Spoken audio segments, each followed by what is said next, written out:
Abraham, I have to start out by thanking you so much for Ask and It Is Given. I always imagine that it should be hovering on my stack of books because I really don't think of it as a book. It's just like a power source. So thank you very much. Well, you all are asking. Yeah. That's how that book comes about. Yes. Yeah, incredible gift. In you talking about, and I love your analogy of going from Phoenix to Yuma, trying to get to San Diego and turning around going back to Phoenix. I think of us leaving Source originally, and in a way, it's like that's what we're doing. Why do we leave to embody a physical, a material existence when we come from all that is, and we're in vibrational harmony with that on whatever level of existence that is. And well, then that's the key, isn't it? In other words, it's hard to, from your physical perspective, understand anything other than what is physical. But we're going to offer some words here to try to help you to understand that everything that you see as physical reality is nothing more than vibration that is being interpreted into a physical reality. So there is really not much difference between non-physical and physical, because everything that we are in non-physical, we can experience as you do in your physical format. It's just vibrational interpretation. Esther noticed as she visited with her father after he made his transition from his physical form back into non-physical form, his description of what he was doing and his life experience let Esther understand that he was still interpreting his life through the format that she understands here in the physical form. In other words, he was joyful and he was having lovely experiences, but he was describing places, not non-places. He was describing people and faces, not energy. He was describing things in a similar way that he would have been describing if he had been sitting across the room from Esther. And it made Esther realize that wherever you are having an experience that must be understood through some framework. And whatever framework it is you are understanding it through is the reality that you are living. So in our effort to help you to understand the differences between the physical life that you live, which you understand pretty well, and the non-physical part of you, it's very difficult to even make that distinction without causing some sort of separation or distortion in your minds. Do you have laws, do you have like spiritual laws at that level that are like our laws here of manifestation and allowing, and also like our physical laws of whatever, gravity, thermodynamics? I mean, well, there are definitely vibrational universal laws, not gravity in the sense that we are on a sphere as you are, but certainly the universal laws such as law of attraction. But most of what you mean as laws are means to control one another, and most laws are orchestrated or written from the perspective of disconnection, from the non-physical point of view that we hold, where we know our power and we understand not only our own power but the power of everyone else. There is no desire or attempt at controlling one another.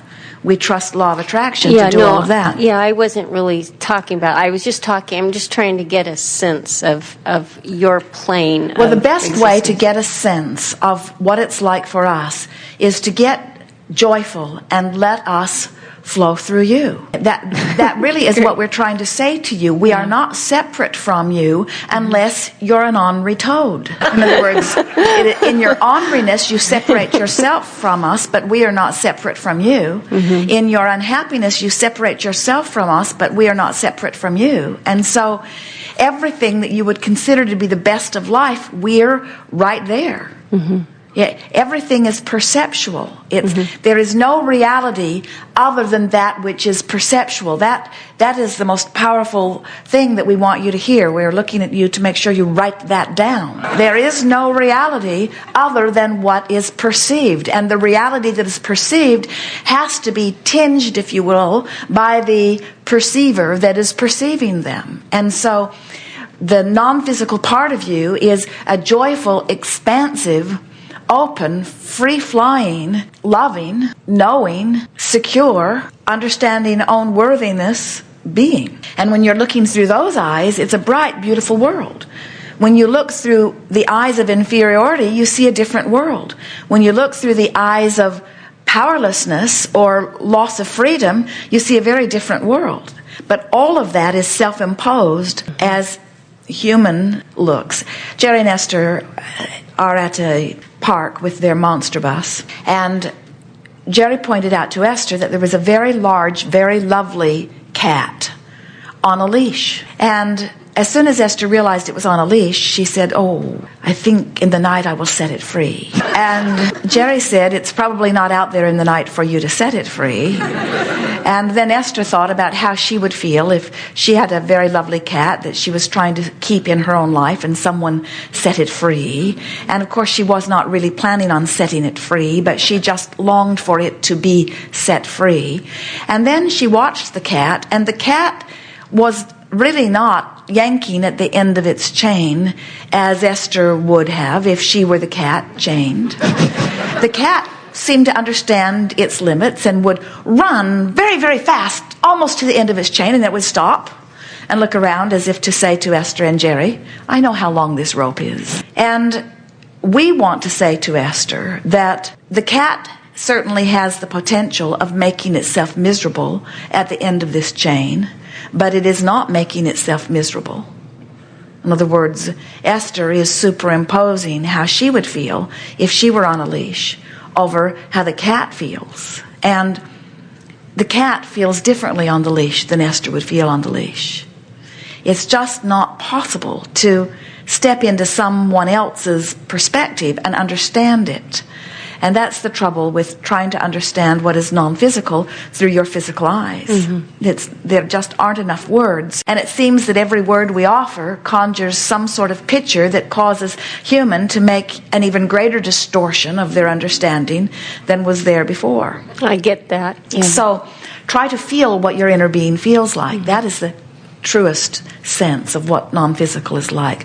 Non-physical is clearly an experience, and it is absolutely a feeling. And it feels like expansion and freedom and love and joy. And it is an extremely interesting experience. But you cannot accurately, and here is the answer to the question that we know you are asking, you cannot accurately define what it's like to be non-physical unless you are including the physical in the explanation. Because we see through your eyes, we smell through your nose, we experience through you. You are the leading edge of that which we are, you see. How does the manifestation and creation of all of, what you could call small wants, like material this and that, or a bigger material this and that, how is that leading edge? How does that advance all that is by us attaining these small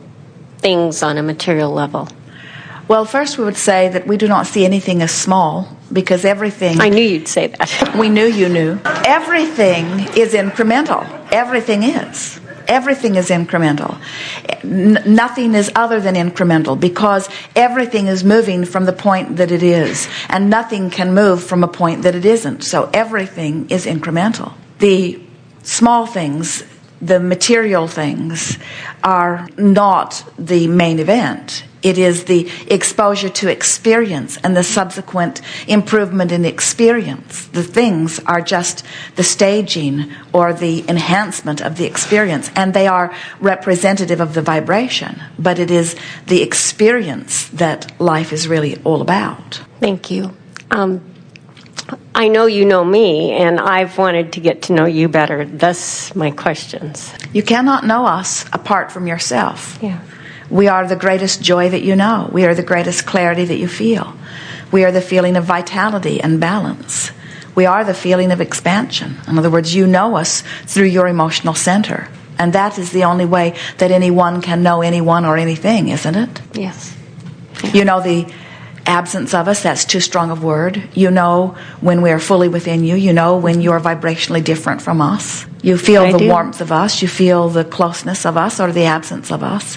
Let it be the feeling experience that it is meant to be. That's why your emotions guide you, not your thoughts, not your brain, not some meter. Your emotions. Well, that actually leads to my personal question, which is 2.5 years ago, I put everything in storage, sold my home. I've been renting space in a friend's home to minimize my monthly expenditures so I could recreate my life to become more of the solution rather than the problem as I saw it in working in corporate America. And not so much that, not so much on the negative side, but just to live what's in here that wants out, so to speak. And I've always felt in my gut, you know, I've always felt guidance, and I feel it very much on a personal level and a spiritual level. But in terms of my path forward, I'm no clearer today than I was 2.5 years ago. Well, that's because you're trying to run away and join the circus rather than change the vibration within you, which allows you to perceive your world in a clearer way.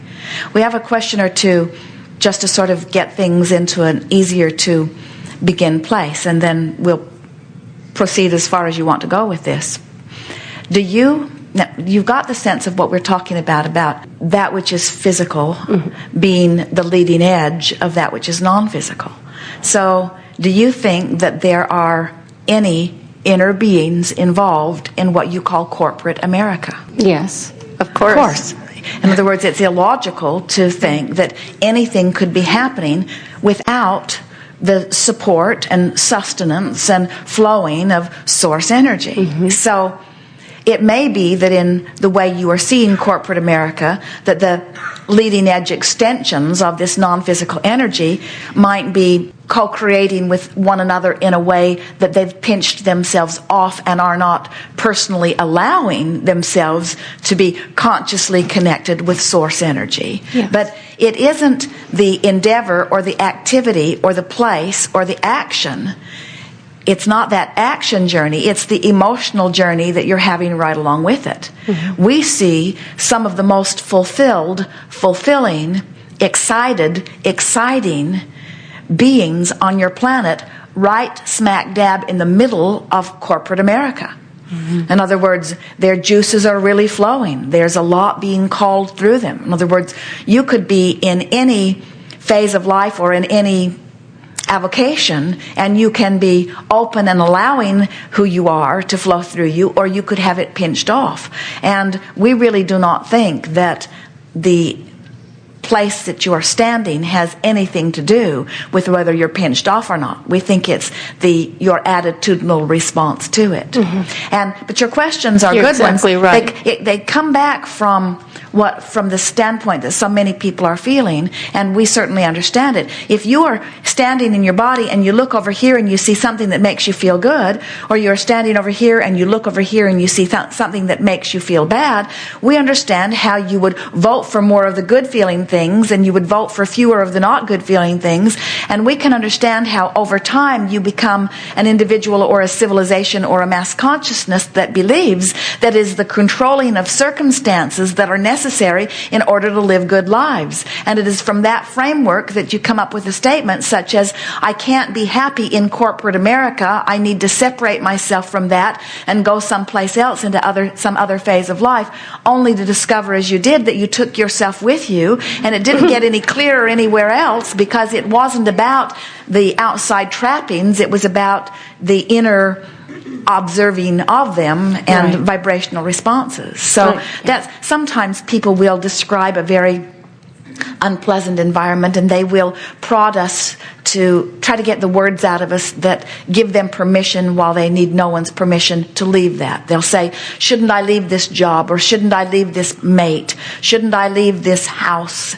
And we always say, perhaps, in the words that whether they stay or go is really not the issue. But we always say, you will be taking yourself with you.